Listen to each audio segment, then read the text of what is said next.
Assalamualaikum warahmatullahi wabarakatuh. Salam sejahtera buat kita semua. Perkenalkan, nama saya Julinda Lirmamana.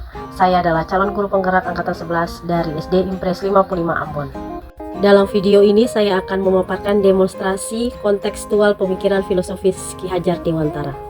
Adapun tujuan pendidikan adalah menuntut segala kodrat yang ada pada anak-anak agar mereka dapat mencapai keselamatan dan kebahagiaan yang setinggi-tingginya, baik sebagai manusia maupun sebagai anggota masyarakat.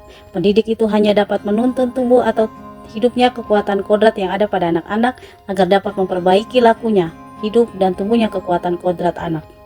Dalam filosofi Ki Hajar Dewantara ada 3 semboyan yang kita kenal, yaitu Ingarsa Sung Tulada, Ingmadya Mangunkarsa, dan Tuturi Handayani. Ingarsa Sung Tulada artinya memberikan teladan atau contoh di depan. Jadi di depan siswa, seorang pendidik atau guru harus bisa memberi teladan dan panutan yang baik. Dengan demikian para siswa memperoleh contoh yang baik pula untuk diterapkan. Ingmadya Mangunkarsa yang mempunyai makna membangun cita-cita atau kemauan di tengah. Jika dikaitkan dengan dunia pendidikan, maka pendidik harus bisa memberi motivasi dan menciptakan suasana kondusif agar para siswa terus belajar. Tuturi Handayani yang memiliki makna memberi dorongan moral maupun semangat. Dalam dunia pendidikan, kalimat terakhir ini dapat dimaknai sebagai memberi dorongan moral atau semangat kepada para siswanya.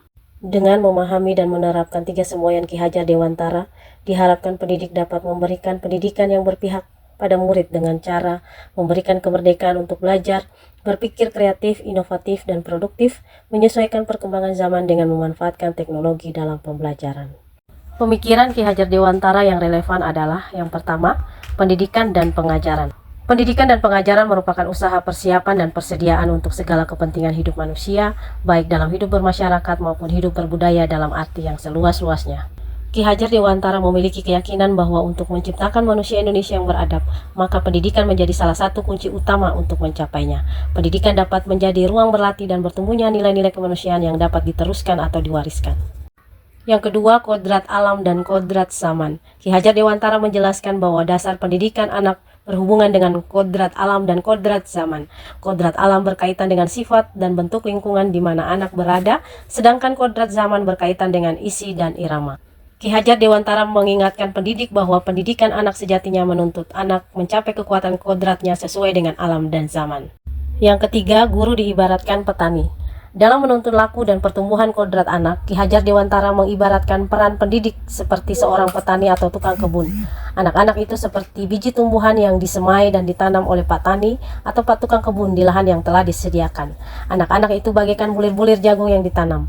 Bila biji jagung ditempatkan di tanah yang subur dengan mendapatkan sinar matahari dan pengairan yang baik, maka meskipun biji jagung adalah biji jagung yang kurang baik, dapat tumbuh dengan baik karena perhatian dan perawatan dari Pak Tani. Demikian sebaliknya, meskipun biji jagung itu disemai adalah bibit berkualitas baik, namun tumbuh di lahan yang gersang dan tidak mendapatkan pengairan dan cahaya matahari serta tangan dingin Pak Tani, maka biji jagung itu mungkin tumbuh namun tidak akan optimal. Yang keempat, budi pekerti. Budi pekerti menurut Ki Hajar Dewantara merupakan keselarasan atau keseimbangan hidup antara cipta, rasa, karsa, dan karya.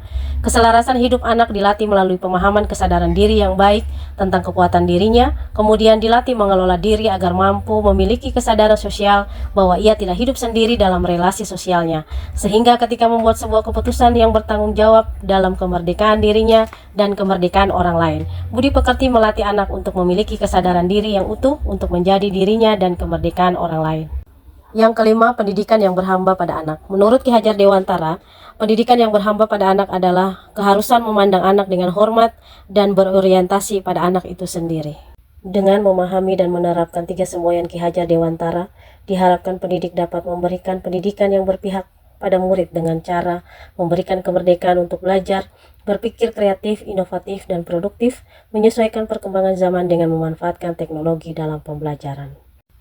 Agar dapat memberikan pendidikan yang berpihak pada murid, maka pendidikan di sekolah saya menerapkan kegiatan pembelajaran yang menarik, menyenangkan, menggunakan metode pembelajaran yang beragam, dan belajar memanfaatkan lingkungan sekolah sebagai sumber belajar, dan didukung dengan beberapa kegiatan ekstrakurikuler sekolah dan kebiasaan-kebiasaan baik sebagai wujud terbentuknya budi pekerti sesuai pemikiran Ki Hajar Dewantara.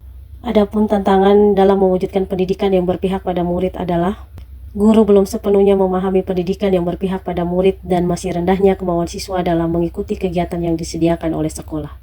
Tantangan yang dihadapi tersebut harus dicari solusinya yang tepat agar terciptanya pendidikan yang berpihak pada murid.